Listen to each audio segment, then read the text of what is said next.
What's good, family? Chief John is live. How's it going? Today is the 3rd of December 2019, the final month of 2019. We're about to wrap it up. Okay, 2019 is over, is nearly over. Soon it's going to be 2020. All right. How is everyone doing? I am Chief Drino. Welcome to my channel. If you are new, please subscribe. My channel is all about Pan-Africanism, the global unification of everyone of African descent, wherever you find yourself on the planet. Okay, Africa is your home. If you identify with that, you need to claim it. You need to claim your place. Okay, your rightful place. The the birthright. Africa is your birthright. Okay, the diaspora is not going to be left out on the distribution of wealth on the continent. We need to claim it. Okay, Africa is the future, as they say. It is paramount that you make this your mission. Okay, to have a portion of Africa before other people do. All right. Already, the Chinese are making it over there. The Europeans are making it over there. What about you? Okay, you that look so much African. Okay, are you still denying that you're African? Have you looked at yourself in the mirror lately? Do you even own a mirror? All right, these are the questions you need to ask yourself. Okay, all these American Negroes. Okay, Captain American Negroes. You need to look yourself in the mirror. Right? You look African. Okay, if it quacks like a duck, it is best believe it is a duck. All right, all right, boom. All right, so I do have some very interesting news to cover. I like to present African news primarily to educate.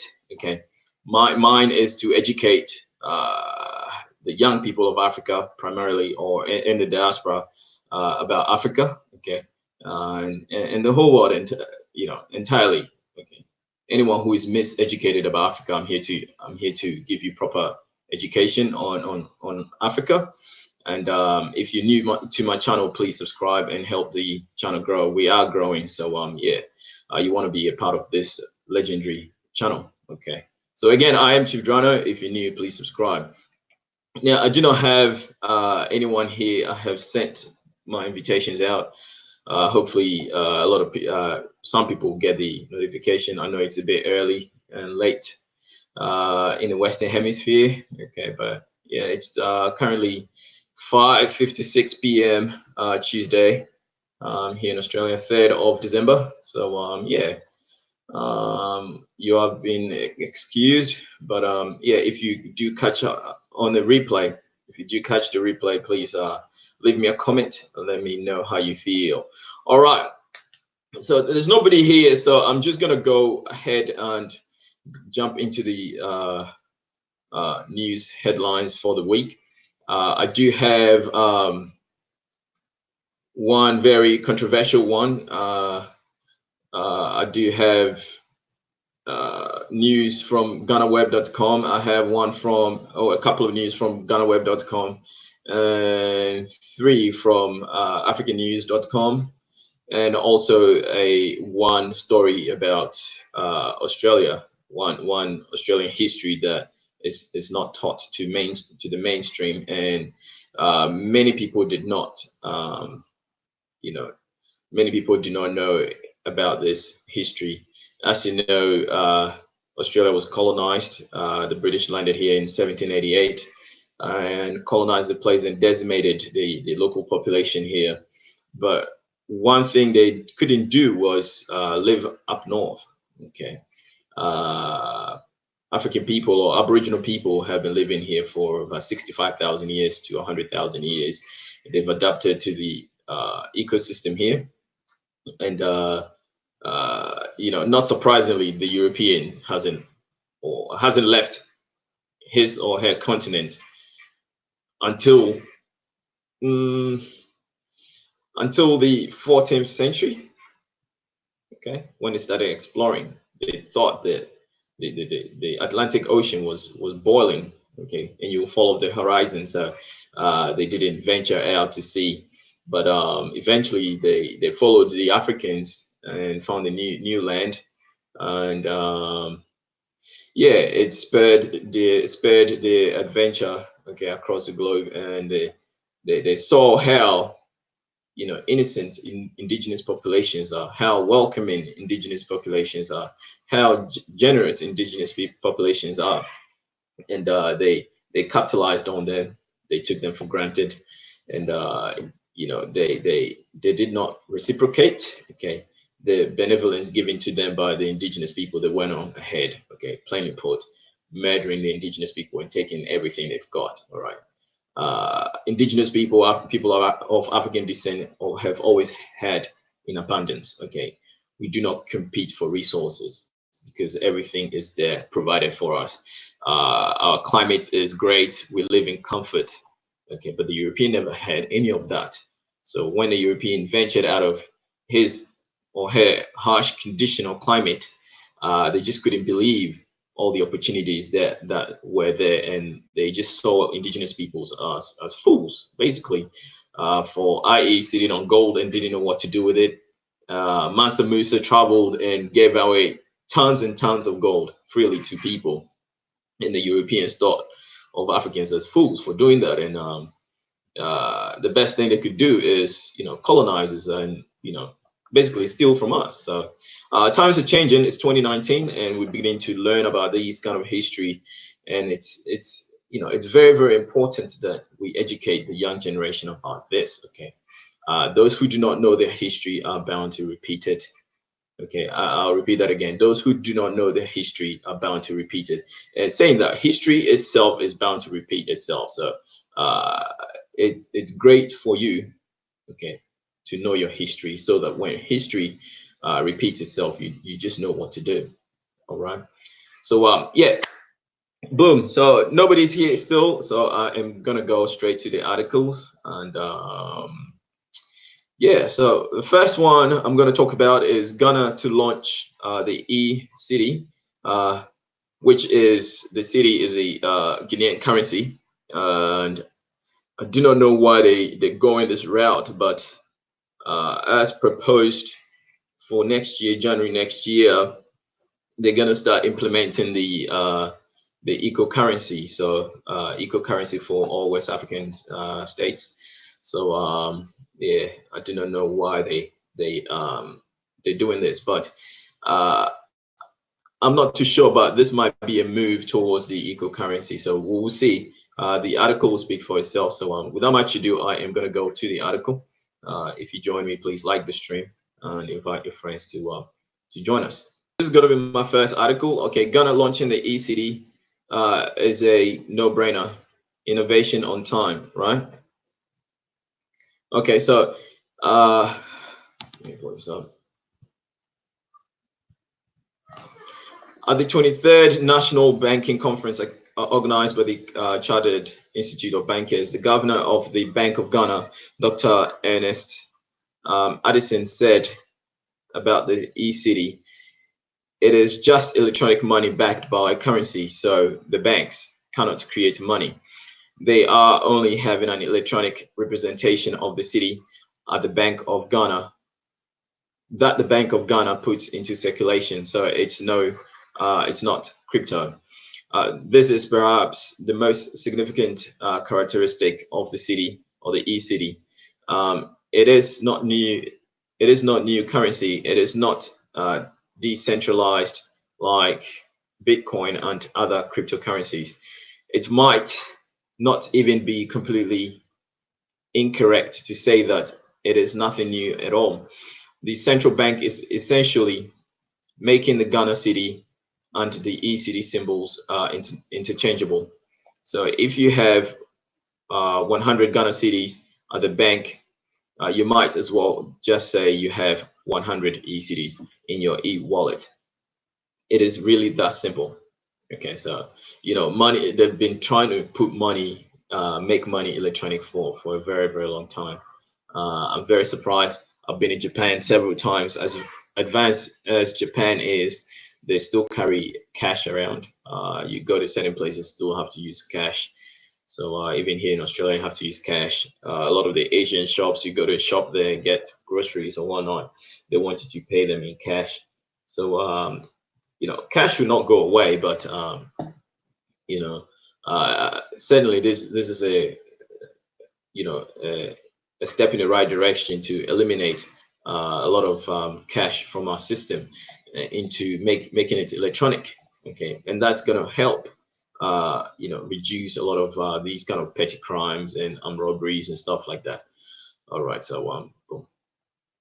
Why I personally like this, I for one am tired of always experiencing a significantly delayed effect of world advancement in my beloved country. Let us stick to the plain facts. I'm not trying to dissect the why and how, but only the what. Whenever the world moves forward in one direction, it has always felt like it takes a long while before Ghana joins in the fun. Not just Ghana, okay, it's the entire continent of Africa. All right. Admittedly, the delay has become shorter over time. Still, this has been the situation for a long while now.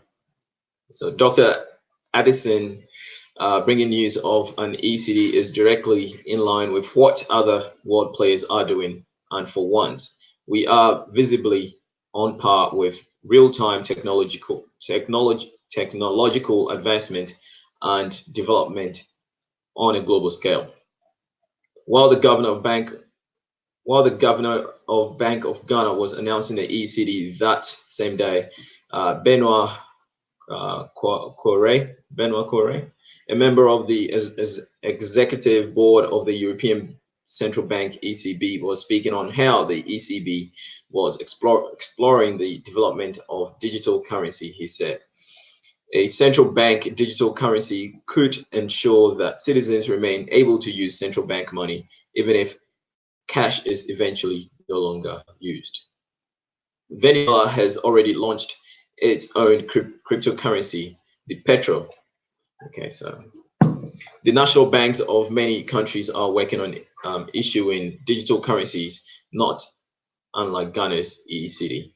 Countries like Sweden, Uruguay, and even China has long been looking to create national digital currencies. Mr. Benoit Koure even spoke of a true pan-European retail payment solution, a cashless interoperability in sorry, I can't pronounce this word. Interoperability. Okay. Miss me with that. Payment systems are spelled out interoperability. Interoperability payment system across European countries, straight out of the next Blade Runner sequel. The E-Cedi is a no-brainer. Ghana is moving in the same direction as our present world towards a cashless society. Private sector efforts make the move to E-Cedi a no-brainer. Our central bank cannot look away when, within the first 6 months of this year, mobile transactions alone hit 140 billion Ghana cedis. What I've been writing about have trailed to this. Okay, I am talking about my previous articles like the future is financial technology, Ghana's digitization agenda, Facebook launches cryptocurrency, evolve or die, etc. That is where the world is headed, a tech-savvy, cashless society, and that is where Ghana is currently leaning. According to Pratisha Sapo, president of the Chartered Institute of Bankers, some banks have recorded as high as 80% of their transactions emanating from digital and electronic channels.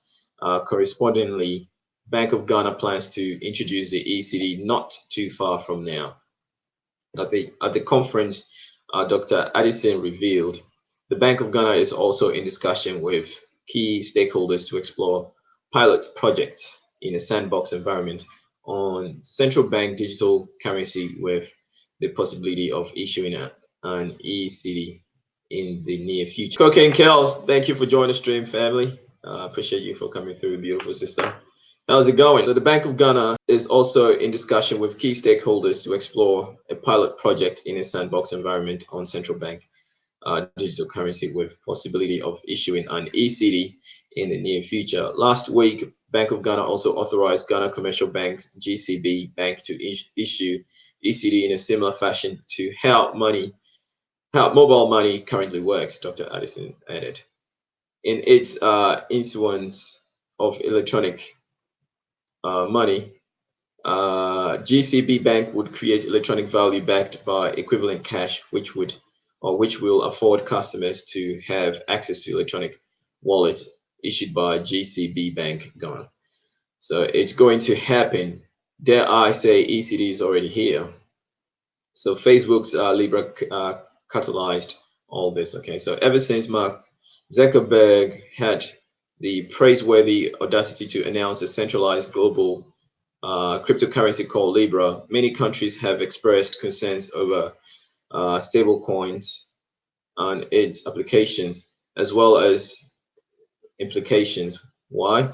Because one 35-year-old billionaire did cause the global financial macrocosm to grasp their seats when they realized the setup of the Libra cryptocurrency and the Zuck factor might actually be what make the new e-currency a powerful player in the global financial transactions,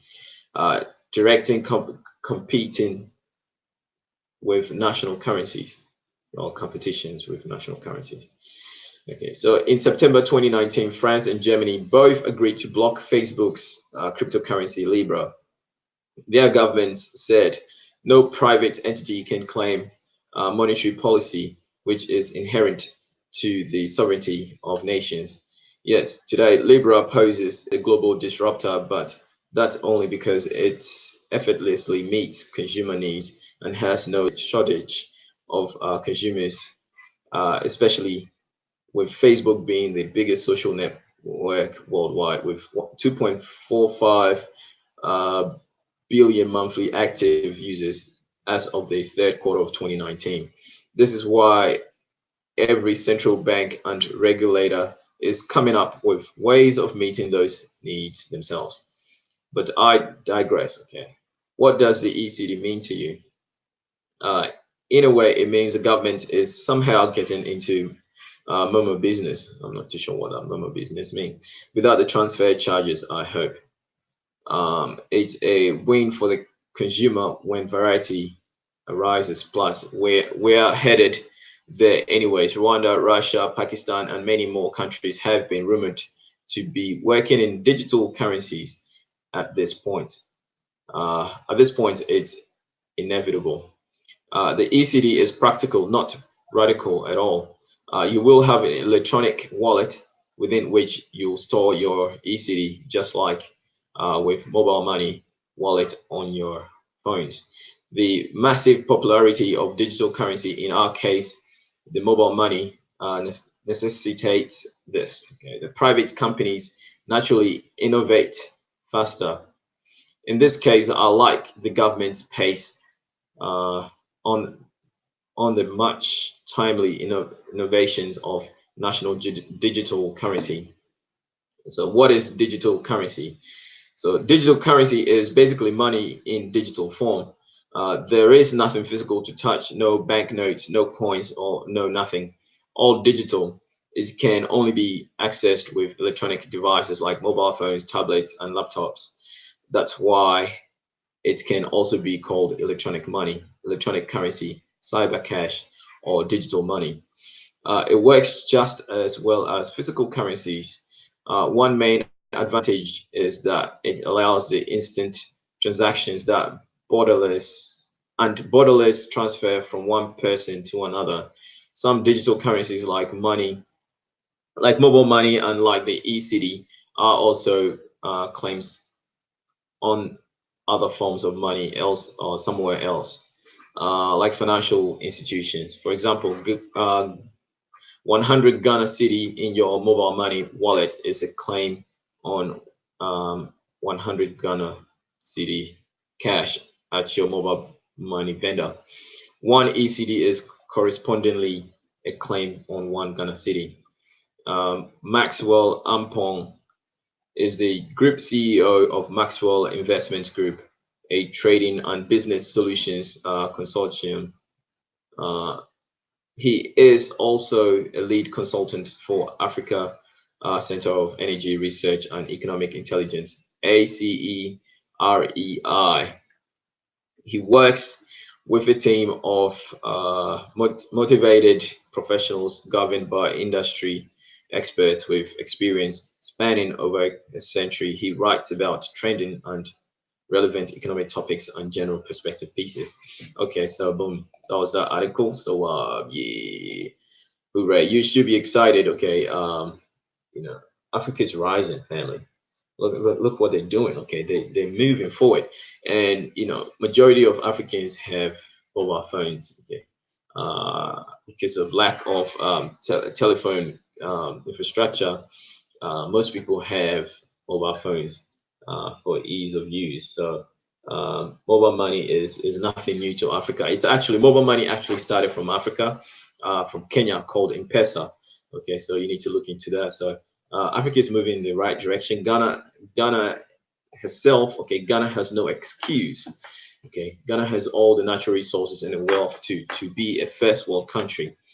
So again, the real issue is leadership. Okay, Ghana needs a leader that has vision. Okay, vision forward into the future. So Ghana is not short of very very smart, educated people, but they just need to stop, playing around and focus on the future and have visions. Okay, be visionaries. All right, so boom. So moving on to my next article, the controversial article, the mystery or the mysterious history and meanings of African tribal lip plates and why women wear them. Okay, it's not only women that wear them. Okay, men wear them as well. Okay, children wear them. All right, so you would have seen that from my thumbnail. That's from Black Panther and an African with the lip plate. Okay, and those are Ethiopian. This new article here is from GhanaWeb.com as well. GhanaWeb.com. You can check it out for your daily African news or Ghana news. So yeah, they are usually very good reads. The article was written on the 1st of December, so a couple of days ago. So the mysterious history and meanings of African tribal lip plates and why women and men wear them. Okay, it's not only women wear them. All right. So in recent times, so you would have seen that this article had gotten a lot of traction. Okay, you see people commenting, 21 comments. So there's a lot of comments on this article. So in recent times, and this is African culture. Okay, we're proud of it. Okay, this is an African culture. We're very proud of it. Okay. Also, there's so many African cultures like elongation of skulls. Okay, like Tutankhamun. In what was his name? His father, Akhenaten, and Nefertiri. Okay, they all elongated the skull, and that's an African tradition, typical African tradition, not European, African tradition. All right. So in recent times, one African engulfed in this sociological debate and sometimes philosophical too over what may be considered beautiful is Lupita Nyong'o. Okay, so apparently Lupita Nyong'o is the most beautiful African female. So if you can see from here, the picture here says some archaeological findings suggest that the practice of lip plates go back as far as 8,000 BC. Okay, 8,000 BC, that's like the rise of Egypt, right? Yeah, so no doubt. Okay, you see some Egyptian kings and sultans, okay, sarais wearing lip plates and stuff like that. The Kenyan actress has been on record in the last 5 years, 5 or so years, speaking on and writing about what she feels are the ills of a world in which Eurocentric beauty standards are thought as objective. Okay. All of her arguments seem impassioned, coming from a place of first-hand experience. As a Black African woman in Hollywood, Nyong'o is uniquely qualified. Nyong'o is uniquely qualified for a topic that has become an obsession of hers when she speaks of challenging stereotypes about black women's looks. Nyong'o is not a tourist browsing through appearances. She does not also treat black women's looks like exotic subjects of studies. Okay, this is the attitude with which we are encouraged to view the much publicized yet severely misunderstood practice of lip plating. In a world obsessed with keeping the facial body parts slender, we can only truly understand lip plating if we are open-minded. Okay. Some archaeological findings suggest that the practice of lip plates go back as far as 8000 BC, before Common Era. One of the stranger things about the phenomenon is that different people in different parts of the world conceived their own forms of lip plating. The ancient Ethiopians and Nubians, as well as some indigenous peoples in South America, all invented lip plates. Okay. There are like, look, when you see how the pyramids in America, in the Americas, or reminiscence of the pyramids in Africa, one could tell, you can easily tell that Africans took it there. Okay, all the culture that these people have, Africans took it there. I mean, it's not coincidence that you have the shamans in South America or in Americas having or wearing leopard skin. It's not a coincidence. Okay, it's an African tradition that has been spread around the world. All right, that's been spread around the world. So yeah, they did not spontaneously invent these kind of things. Okay, it's monkey see, monkey do. This is what it is. Okay, this is human nature. All right, this is human nature, and the African being the originator of everything. Okay, it's just right that the African will invent everything. Okay, rightfully so. Kelly said I'm on early today. I think it's usual time that I'm on. I finish work at 3. I get home by 4.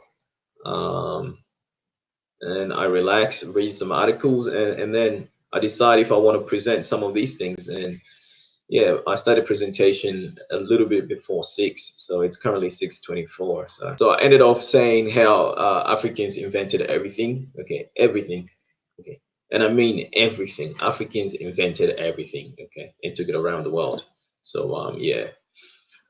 There are a number of theories as to how lip plating was invented among Africans. One holds that it was purposefully designed to make women look ugly so as to be unattractive to slave raiders. But the problem with this theory is that the practice dates further than slave trading, definable enterprise. Okay. Another theory speculates that lip plating is simply for beautification and showing a woman's place in society. The theory is that in some lip plating societies, the bigger the plate, the higher the social status of the woman. I would rather believe in that one. Okay, it's lip plating was for social status. Okay, elongation of head was also for social status and stuff like that. So yeah, what is it? Skin mutilation, scarification, all these things were for social status.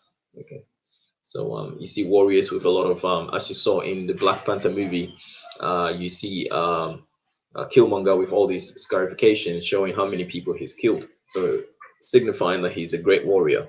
If you have read some African literature books, you would have come across what is this, Chinua Achebe.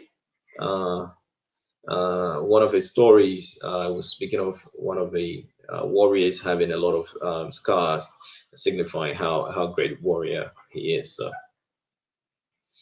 So yeah, it's beyond the social status of a woman. Okay, or it's about the social status of a woman, not the beauty. All right. So this theory is also problematic, seeing that in some of these societies, young girls are either married off or betrothed before their lips are cut. Presently in Africa, the Mercy and Tema of Ethiopia, as well as the Sara of Chad, may probably be the only known groups of people who still celebrate the practice. And if you know Chad, okay, Chad borders Egypt. Okay, Chad borders Egypt. So these practices are indigenous African practice, which Egyptians practiced as well. All right, boom. So here's a picture. of an Ethiopian woman with a lip plate. Okay, so Ethiopia, if you people who think Ethiopians are just these light-skinned people, no man. Okay, Ethiopia is a very, very diverse population group of people, and rightfully so, because of its Ethiopia's diversity. Scientists say that this is where all humanity come from, but recent studies says that humanity started from Botswana. So if you missed that stream, go back and check it out. It's in my archives. I did a stream on that. So yeah. So again, an Ethiopian woman with a lip plate. I thought it was a man, but yeah.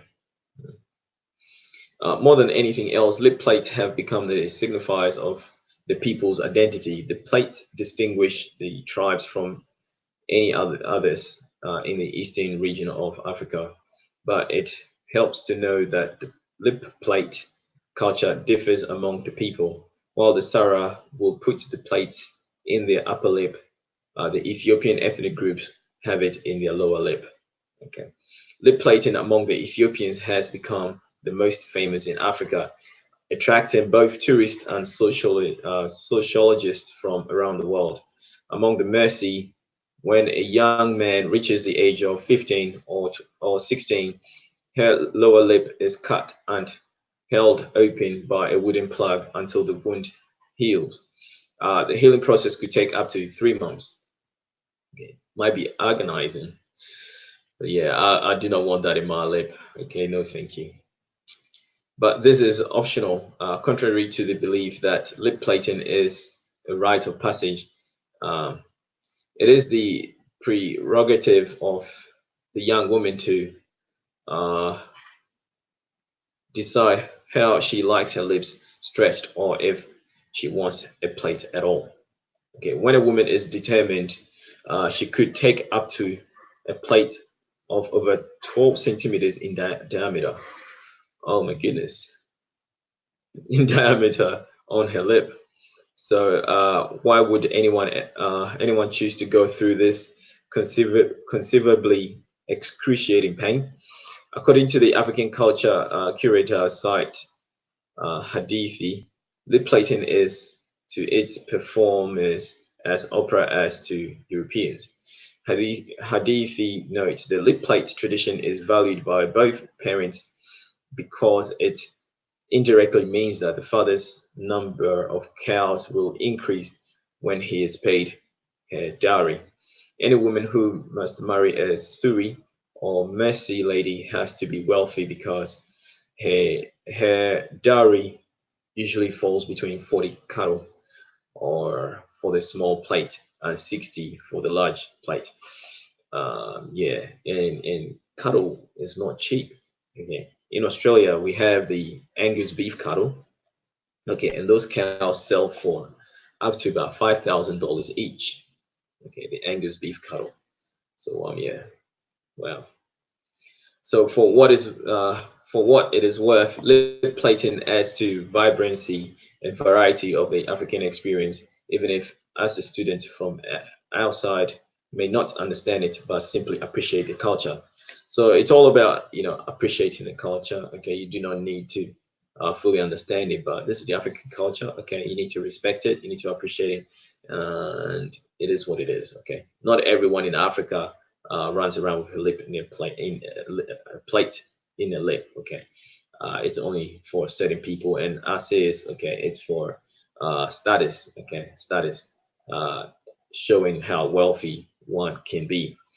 All right, so in essence, like in ancient times, um, scarification and all these things show how brave you can be, how fearsome a warrior you are. So if you meet someone with a lip plate, if you meet someone with a lip plate, okay, first of all, you either gonna be terrified and you're gonna first of all think that person is a warrior and you need to respect that person. That person is of a higher status, so you need to respect that person. So this is what it is. All right, this is what it is. So boom. I would say it's an old, redundant culture, but as it is, there are a lot of indigenous people still practicing indigenous ways of life in Africa, and so be it. Okay, let them be. All right, let them be. Okay, so boom.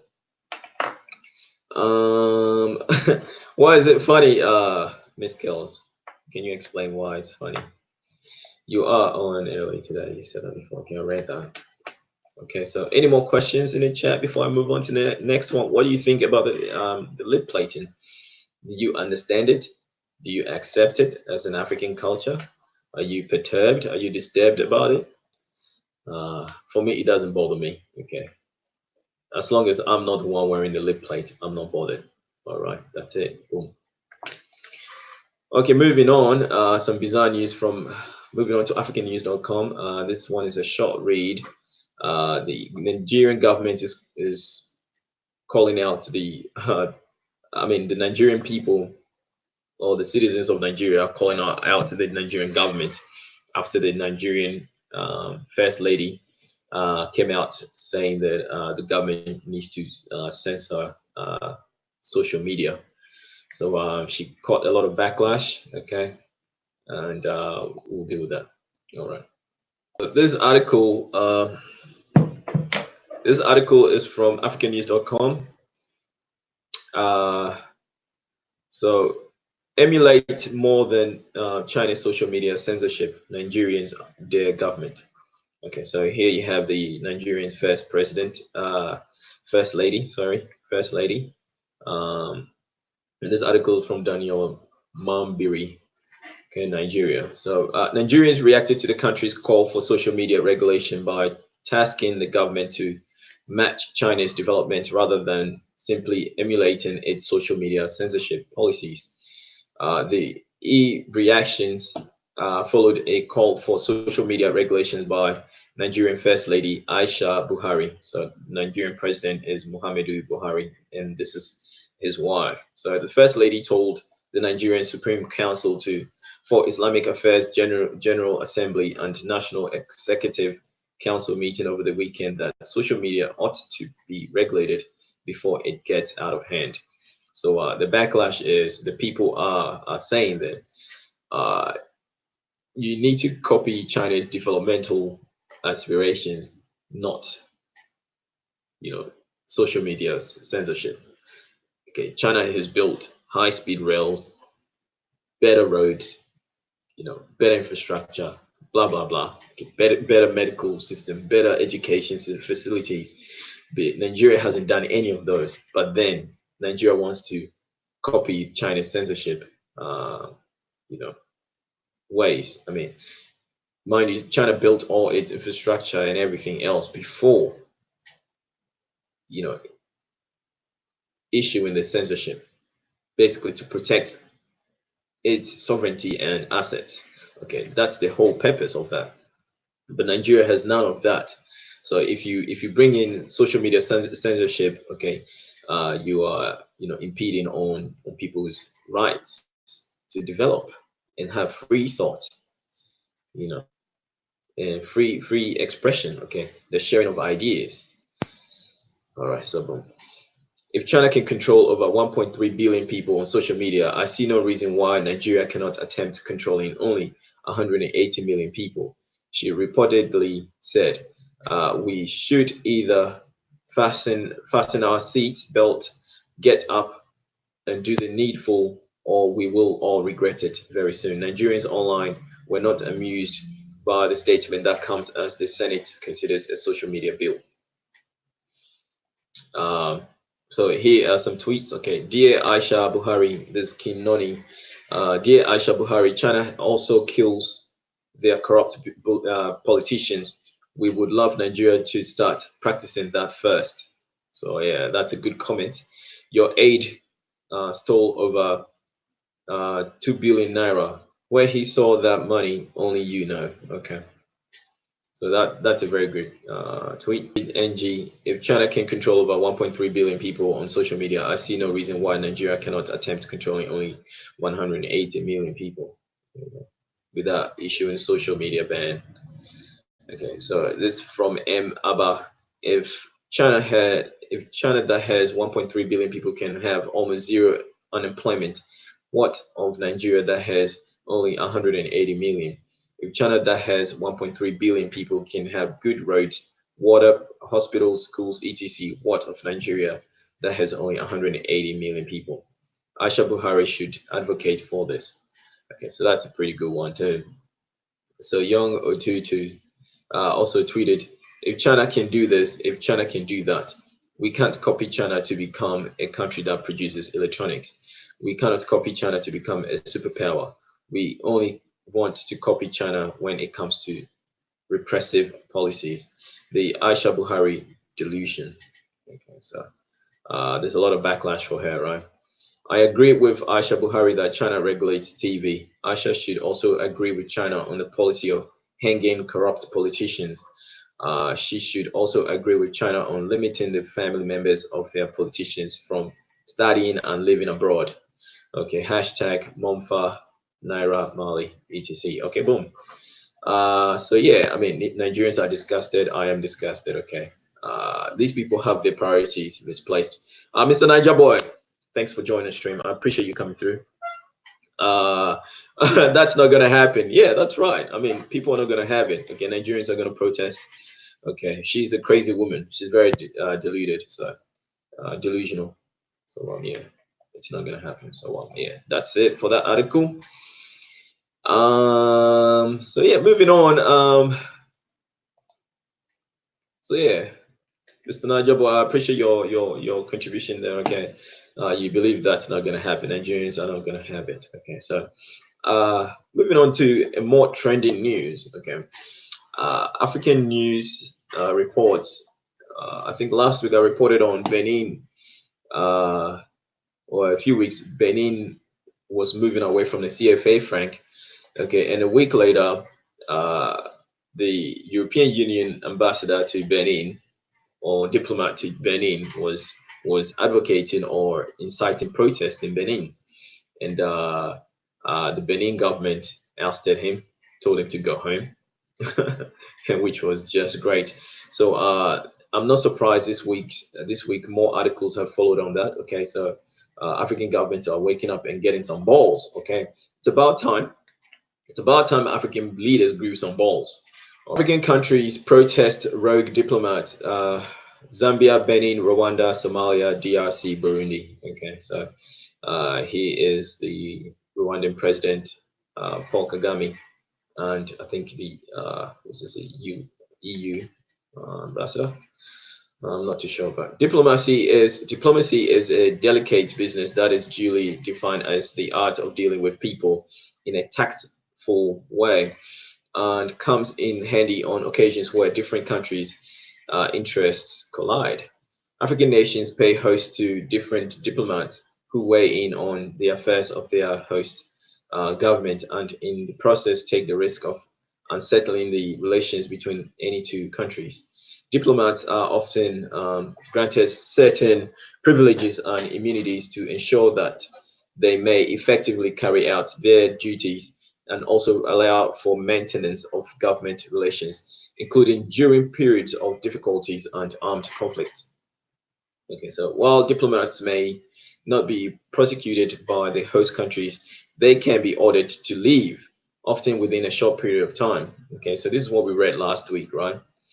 Article 9 of the Vienna Convention says the host country can declare any member of the foreign diplomatic staff as persona non grata and require them to be removed. So we read that last week, right?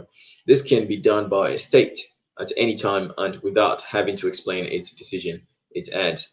In its article, we look at actions by diplomats that have provoked their host countries to take the drastic action of expelling them. Okay, Zambia sends protest letter to Washington. Okay, so in December this year, Zambia protested the U.S. ambassador's reaction to jailing of a gay couple. And I have an article on that. I'm going to read that next. Okay, the country's foreign affairs minister, Joseph Malangi, told journalists he would send a protest letter to Washington. U.S. Ambassador Daniel Foote said he was personally horrified to read that the sentencing of two men who had consensual relationship which hurt Absolutely no one. Okay, so last week I read the article that Nigeria had jailed like over 100 people upon the pretense of homosexual activities. Okay, so U.S. Ambassador Daniel Foote said he was personally horrified to read about the sentencing of two men who had consensual relationship which hurt absolutely no one. Japhet Chataba and Stephen Samba were last week sentenced to 15 years in prison by the High Court in the capital of Lusaka.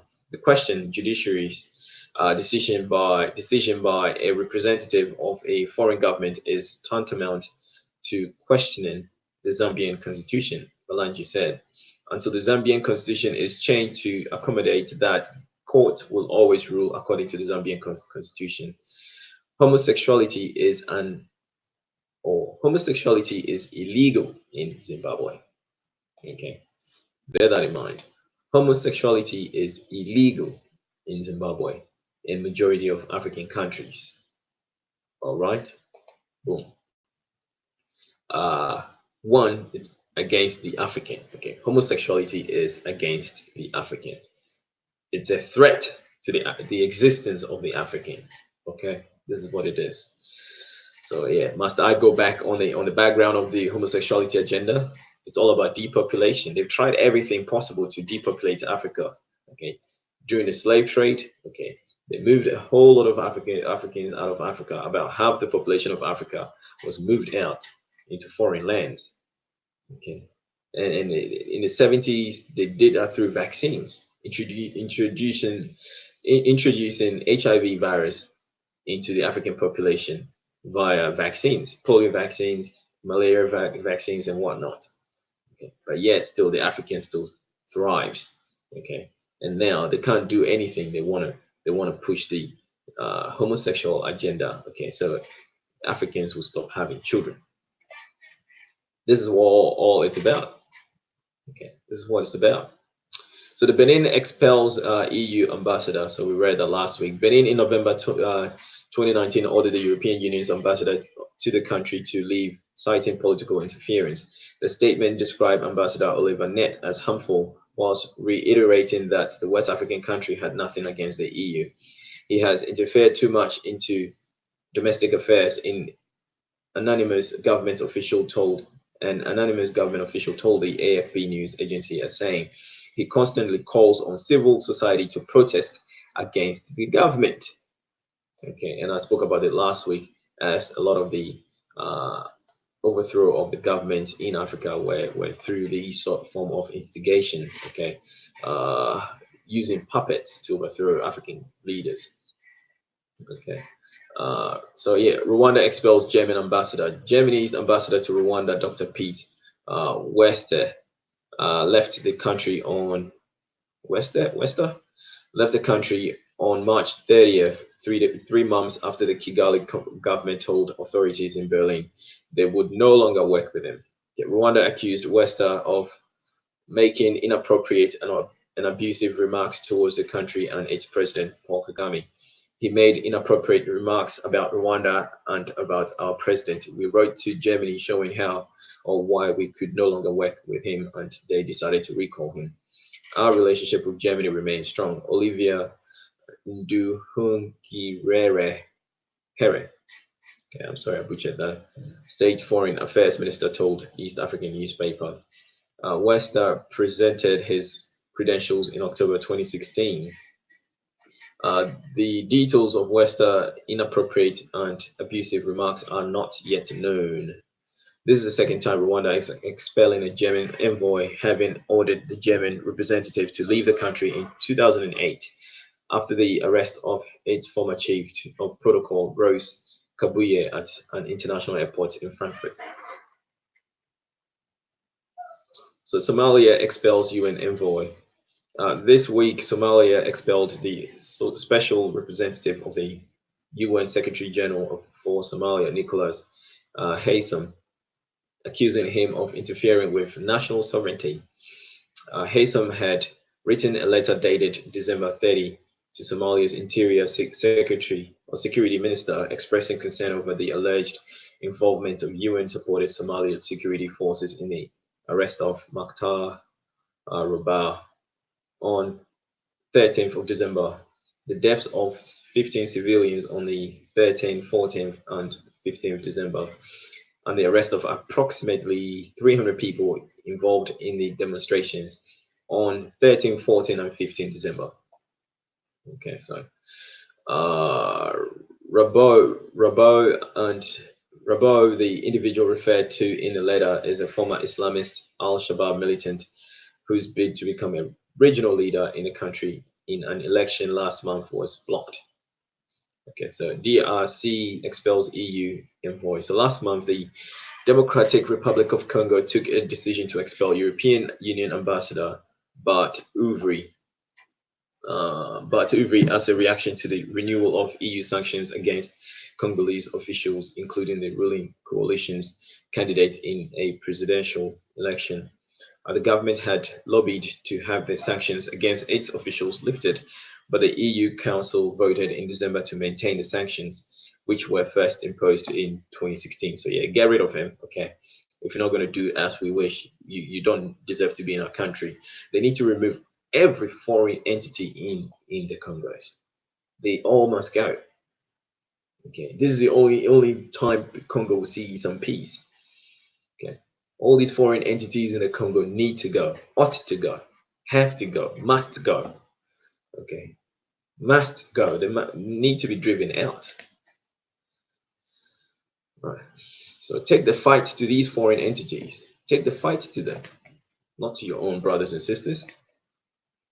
So on 10th of December 2018, the Council extended the restrictive measures currently in place against the Democratic Republic of Congo until 12 December 2019. The sanctions comprise an asset freeze and a ban on entering the European Union and are targeted at 14 individuals. So whenever they freeze your assets in Europe, okay, this is the foolishness of African leaders. You have you have your assets in Europe. You save your money in Europe. They will freeze it. They will freeze your money. Okay. They'll freeze your money. So this is so stupid on African leaders. All right, Mr. Niger boy, you're going to bed. All right, bro. Catch up on the replay. Have a good sleep. Burundi versus UN Human Rights Office. Okay. Burundi's government has taken several actions against the United Nations office in its country, including asking that all international staff are redeployed. So there's a typo here. Redeployed, and that the office closes. Okay. Within 2 months from December 2018. In April 2018, Burundi cancelled the visas of human rights experts deployed in the country to investigate crimes against humanity that could have been committed in the country. I mean, Burundi is a very, very small, tiny country. Okay. One billionaire in Europe can literally buy up Burundi. Okay. So why are these people stalling? You can't. They go in there promoting human rights, blah blah blah, BS. Okay, but they cannot promote, development, infrastructural development in Burundi. Okay, so I mean these people are on some BS. Okay, they need to be kicked out. So Burundi had suspended collaboration with the Human Rights Office since October 2016. So it is the human rights of Africans to have technology. Okay, not just Europeans having technology. Africans need technology too. So if you are in Burundi and you're promoting everything else but technology, I mean, to hell with you. We don't need you, right? We do not need you. So Burundi had suspended collaboration with human rights office since October 2016, accusing it of complicity in the drafting of a UN report that highlighted serious violations of human rights and possible crimes against humanity by Burundian authorities. Okay. So what's this? Suggested reading: Burundi clashes with AU over arrest warrant against ex-president. So you can check that out. Okay, the link will be in the description box. You can check it out. While the affected diplomats face the consequences of leaving the country hastily and could end up on blacklists for those particular countries, relations between the government and international institutions like the United Nations often continue. Okay, so boom. All right, so this needs to be, you know, spearheaded, okay, throughout the entire continent of Africa. We need to expel all these foreign entities who are of no good, who are of no use to Africa. Right, boom. All right, so moving on. Uh,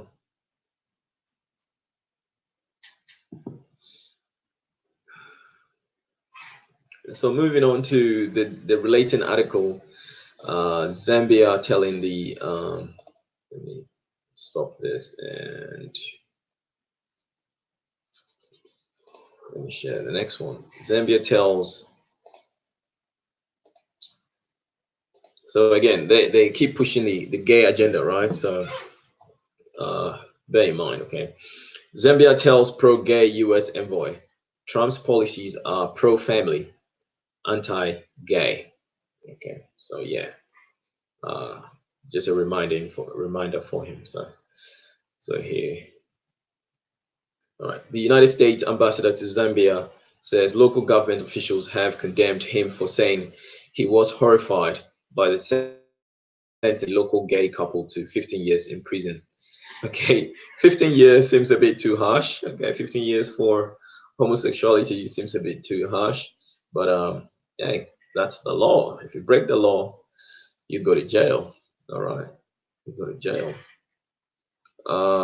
Ambassador Daniel Foot told reporters Monday he would not be intimidated by officials in a southern African nation. Okay, so what he's saying is basically he's looking down on the southern African nations. Okay, he's looking down on them. Officials in the southern African nation where same-sex relationships are criminalized. Okay, it is a legacy of British colonial era laws, as with several countries in sub-Saharan Africa. The ambassador's statement last week said the the men's consensual relationship hurt no one, while meanwhile government officials can steal millions of public dollars without prosecution. Okay, so spoke some truth there.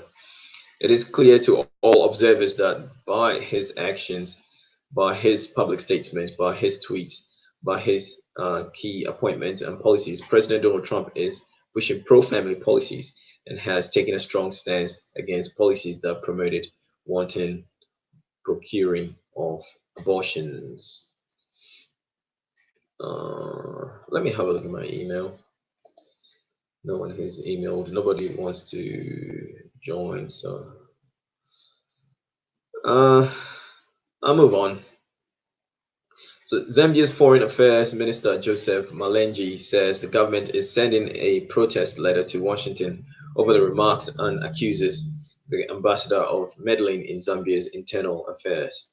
Okay, so the minister, in a strongly worded statement, pointed the ambassador to recent U.S. policy, which under Trump is pointing towards anti-same-sex legislation after the Obama era took a more liberal approach. Okay, so contests of his response posted by a local news website, Mwembantu, reads as follows. Okay, I was persuaded to comment because of the current position of the United States on the matter, which appeared to differ sharply with Ambassador Foot's stated position.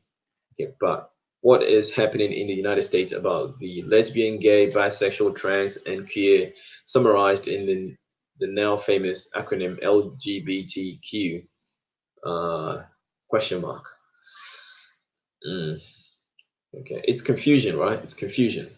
It is clear to all observers that by his actions, by his public statements, by his tweets, by his key appointments and policies, President Donald Trump is pushing pro-family policies and has taken a strong stance against policies that promoted wanton procuring of abortions. Okay, it is clear that he wishes to roll back aggressive pro-LGBTQ policies and federal funding promoted by his predecessor, President Barack Obama.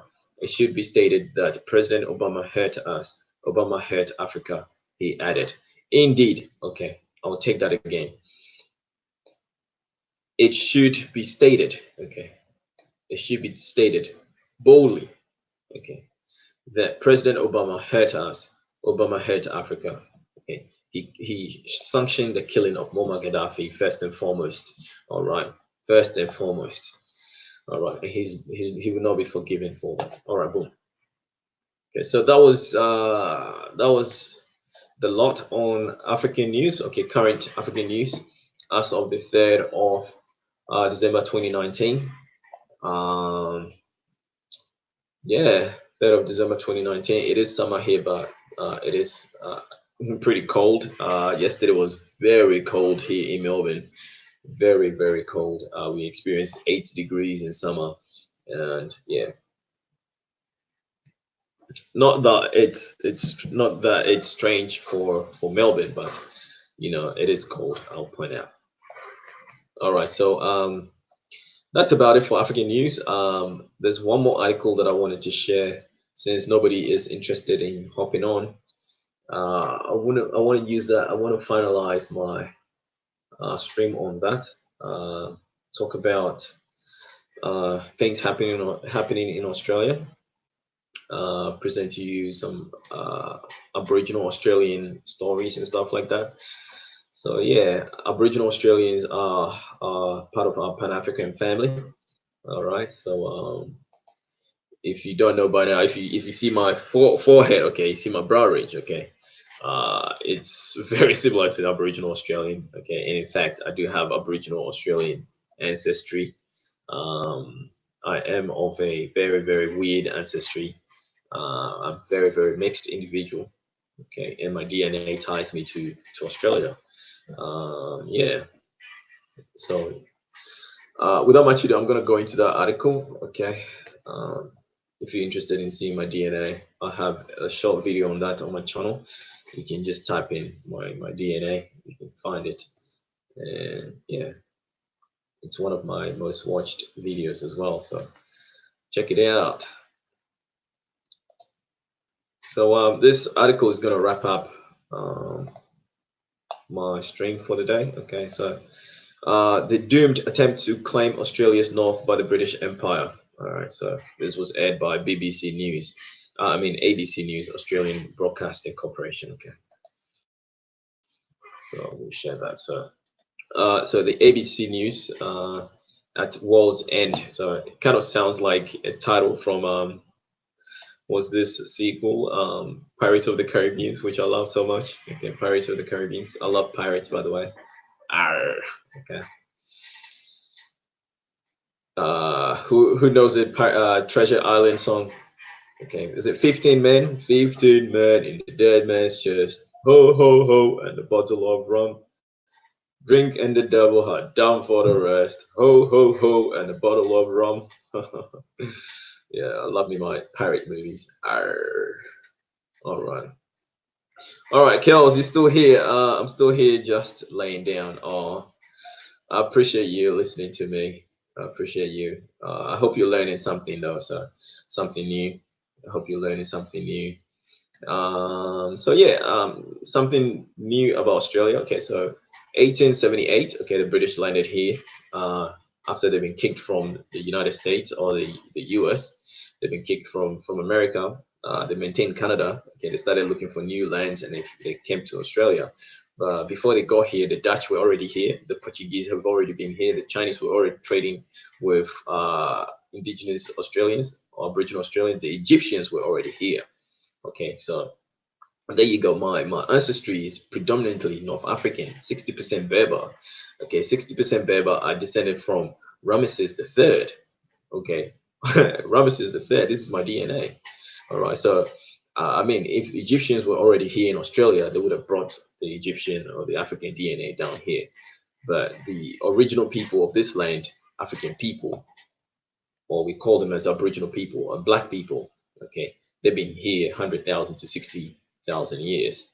Okay, so yeah, so the British came here, but they could only settle in the south. As when you look in Africa, they could only settle in the south. That's why South Africa, they fought to maintain their spot in South Africa and also northern part of Africa. But in the central tropical bit, Okay, the very tropical bit, very hot climate, very humid climate. They just are not acclimatized to stay there. Okay, yeah, they're not acclimatized to stay there. The African has resistance to malaria. Okay, the African has mechanism to prevent certain diseases. Okay, which the European doesn't. So the European couldn't stay in the tropical zone because they'll die out. That's why you don't find them in there. Right, they don't find them. So similarly, this story came only 6 hours ago today, that the British tried to stay in the northern part of Australia, and they were nearly wiped out. They died. They had to move camp and left. They packed up and left, basically left. So this article is gonna point it out. Okay, Mr. Niger boy, you go ahead and sleep, bro. You catch up on the replay.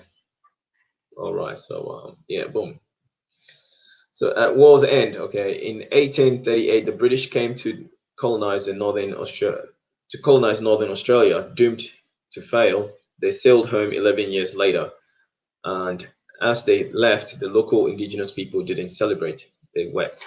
Okay, so in context, okay, this article is by Georgia Moody, the history. Listen.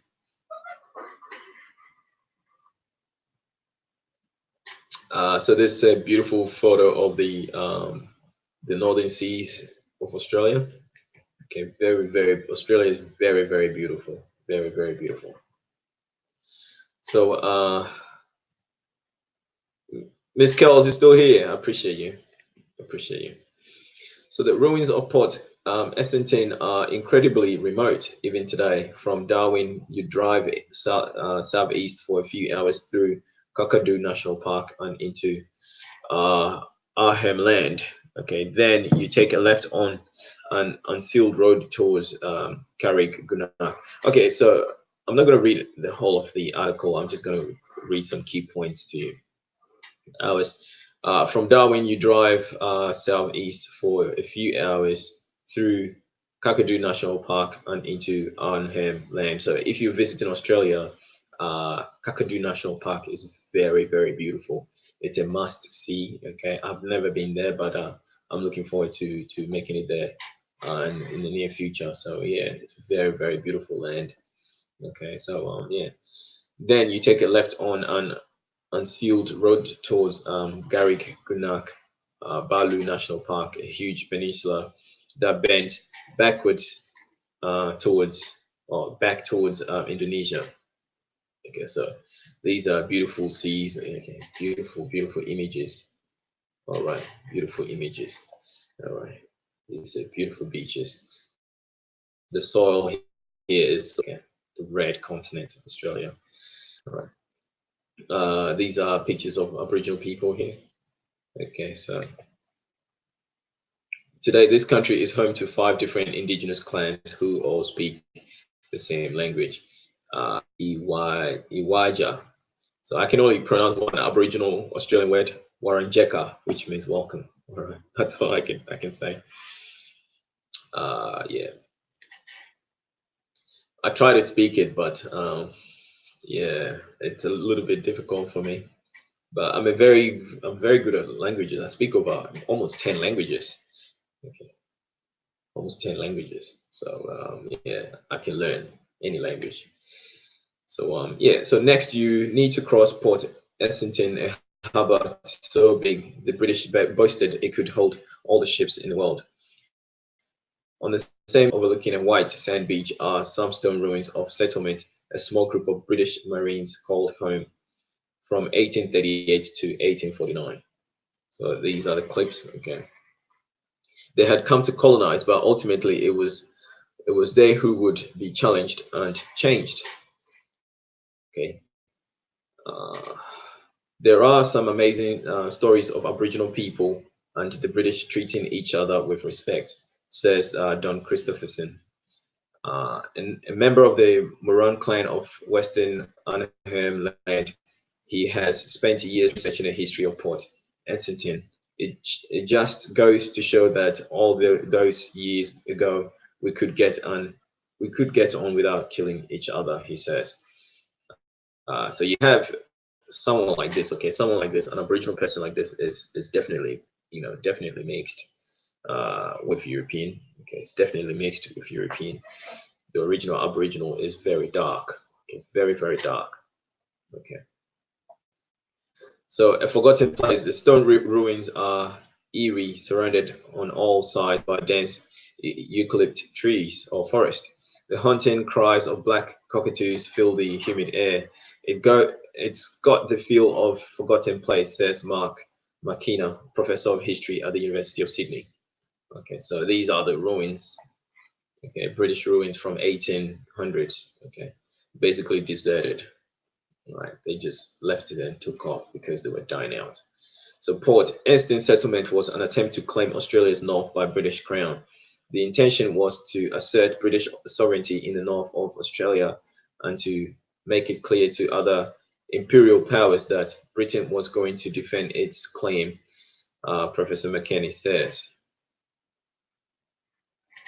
Okay, it was Empire, agrees Jared Archibald, curator of territory history at the Museum of Art Gallery of Northern Territory of Australia, and they weren't talking about this from an Aboriginal point of view. We have taken this land and everyone else, the Dutch, the French, whoever. You are too late. It's ours. So this is the British talking, right? So these are some of the ruins of some bluestones. These buildings are built with bluestones. Okay. The British had ambitions of Port Essendon becoming a bustling trading port connecting Australia with trade routes to its north. Many ships from Australia were destined for Asian ports, Professor McKenna says, and there was a sense that if Britain was to develop Australia economically, it needed to have a trade hub, a new Singapore. So the British also hoped to benefit from the lucrative trade in the trapang or a sea cucumber, which had brought Makassar fishermen from modern day Indonesia to Port Essendon for centuries. Okay, doomed from the beginning. Okay. In October 1838, 36 Royal Marines and a few of their wives and children sailed into Port Essendon. It was the third attempt by the British to claim Northern Australia. In the 1820s, there were two short-lived settlements, Fort Dundas and Melville Island, Fort Wellington, and nearby Raffles Bay on the mainland. This time, the British were determined to succeed, but the settlement seemed doomed from the beginning.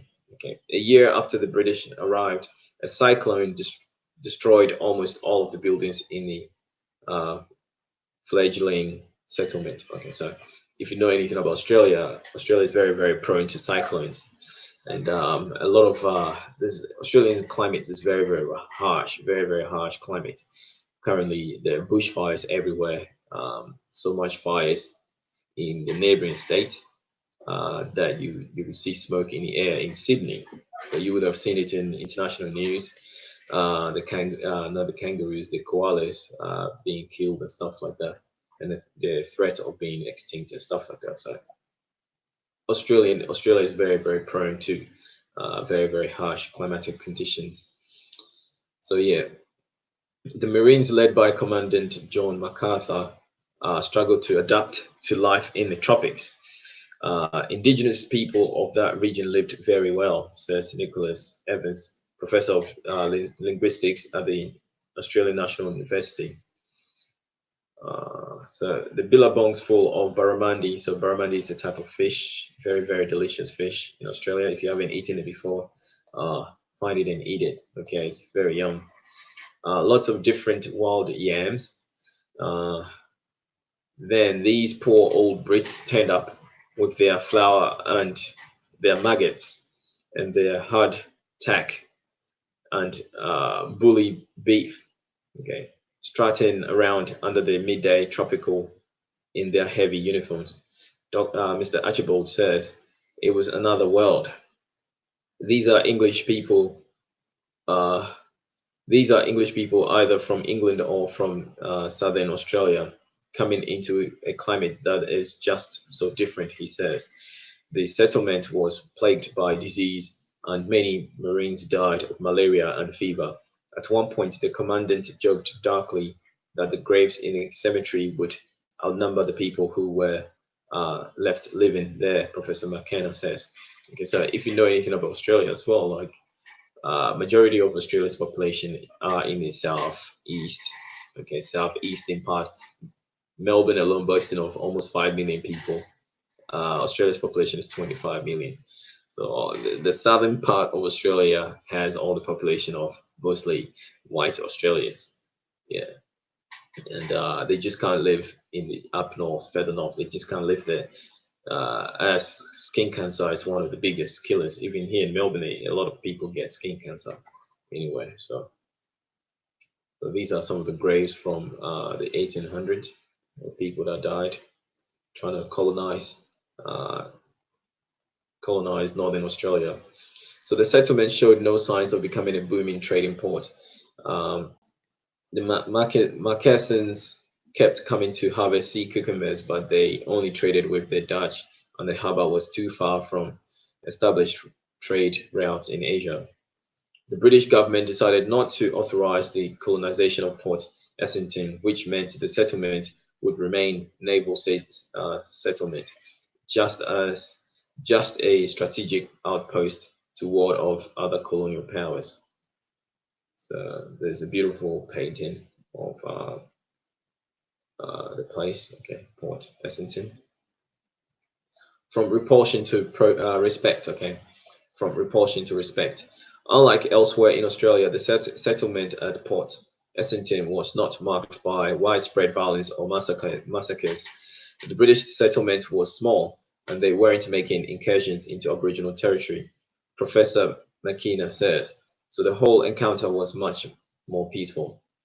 All right, so of course they're going to be peaceful because they're small, but once they have a bigger population, they start demanding resources, land, and stuff. They're going to invade you and kill you for it. Okay, so this is a map of Port Essington right there. It's Quebec and the Northern Peninsula. Okay, here the northern tip of Australia here. All right. Okay, so moving on. Professor McKenna says British journals of the time reveal initial repulsion and rejection of traditional Aboriginal culture, which quickly turned into fascination and respect. Okay, the journals end up becoming full of detailed observations of Aboriginal cultural practices. He says they are starting to perceive the intricacy, the knowledge, and the craft, the skill of these Aboriginal people. And if you've seen Aboriginal arts, they're very, very beautiful. Okay, very, very beautiful Aboriginal arts. That experience at close quarters caused them to start asking questions about their own culture and its alleged superiority.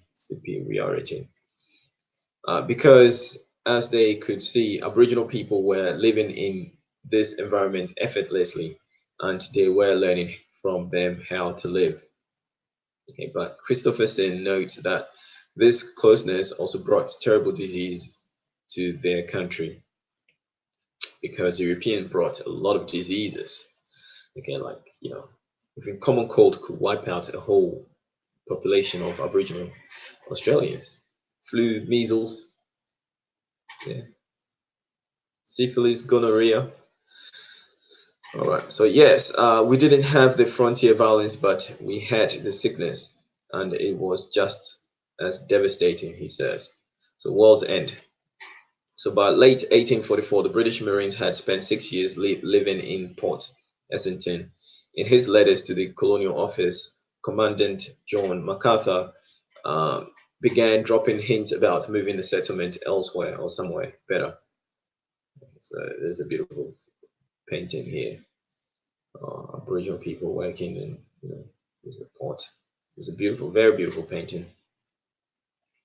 He even signed off his letters with the address Port Essington, World's End. Can you imagine that for an address? Loves Professor McKenna. It's preposterous. It's a preposterous address. You get a sense of exile, the loneliness this man would have felt.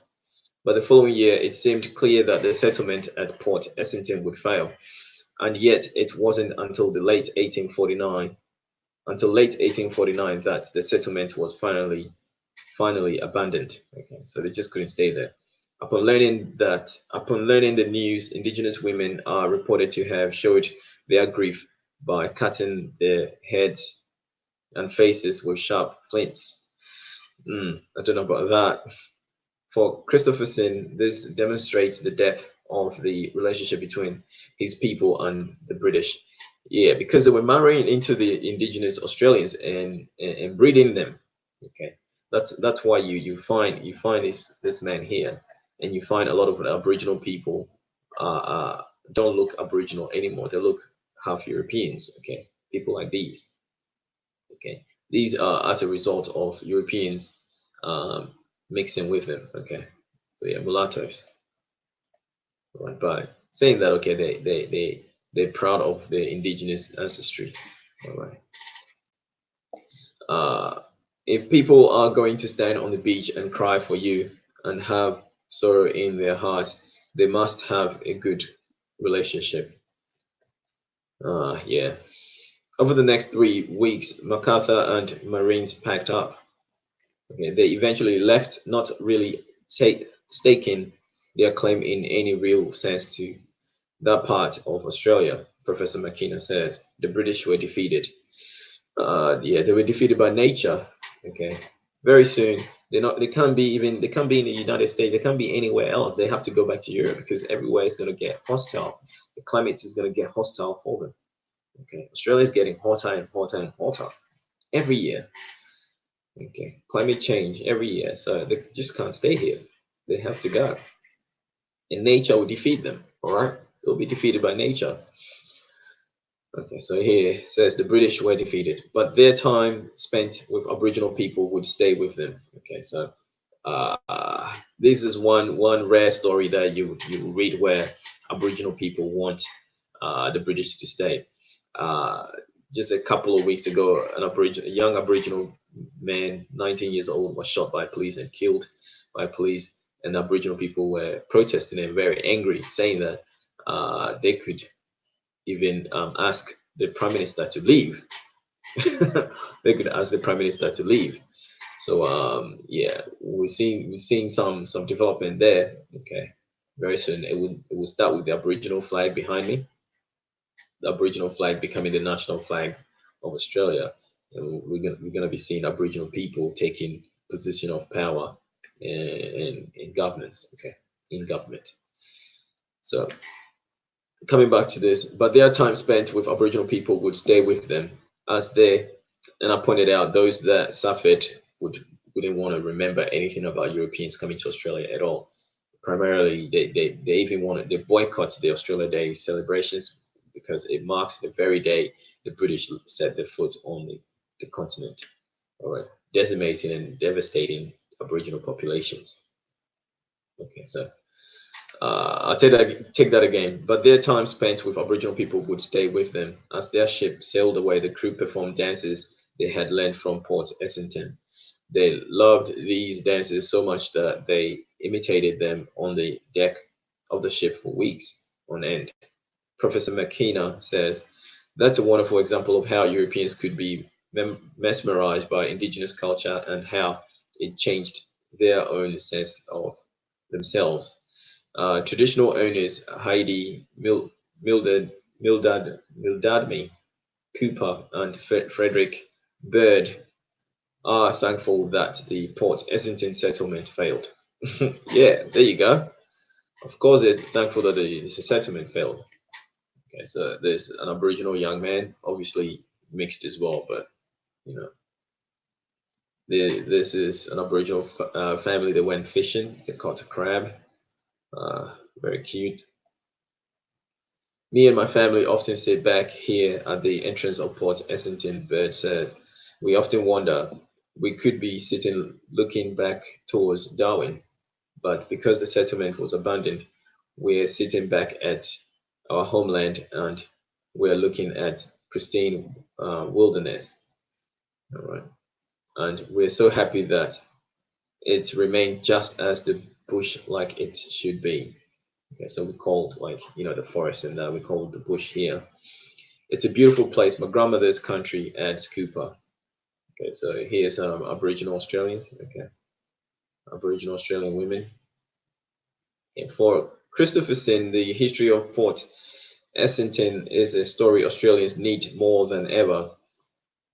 He says it offers lessons for a mainstream Australia still struggling to understand Indigenous people and culture.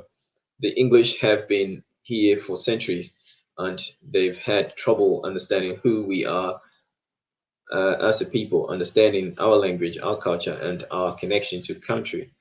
He says, how is it that today, centuries after we met, we're still teaching each other about ourselves?